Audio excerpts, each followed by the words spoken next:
নমস্কার, আমি সর্বাণী। বিটিভি ত্রিপুরা পর্দা থেকে আপনাদের সকলকে জানাই স্বাগত। চলে যাচ্ছে বিস্তারিত খবরে। শ্যামসুন্দর জুয়েলারি কোম্পানি ডায়মন্ডের নতুন শোরুম উদ্বোধন করলেন পর্যটন মন্ত্রী সুশান্ত চৌধুরী। মঙ্গলবার রবীন্দ্র শতবার্ষিকী ভবনে সমবায় প্রচার ও উন্নয়ন সম্পর্কিত রাজ্য স্তরের সম্মেলন অনুষ্ঠিত হয়। উপস্থিত ছিলেন মুখ্যমন্ত্রী সহ অন্যান্যরা। মঙ্গলবার এক অনুষ্ঠানের মধ্য দিয়ে আগরতলা রবীন্দ্র শতবার্ষিকী ভবনে ত্রিপুরা রাজ্য সমবায় প্রচার ও উন্নয়ন সম্পর্কিত রাজ্য স্তরের সম্মেলন অনুষ্ঠিত হয়।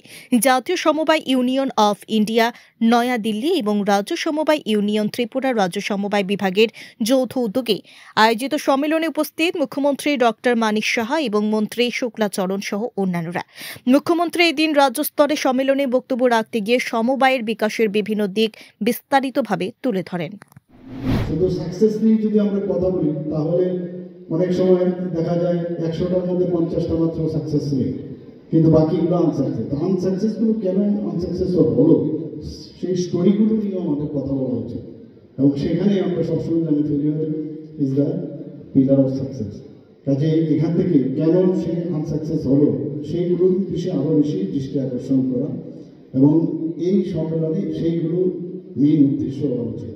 সমবায় মন্ত্র, সমবায়ের মাধ্যমে সমৃদ্ধি, সেটা হচ্ছে আমাদের সরকারের সে সমৃদ্ধি। এই লক্ষ্যকে সামনে রেখে ভারতের সমবায় আন্দোলনকে শক্তিশালী করা এবং সমবায় সুফলগুলো সর্বস্তরে পৌঁছে দেওয়ার জন্য নিরলস প্রয়াস করে যাচ্ছে।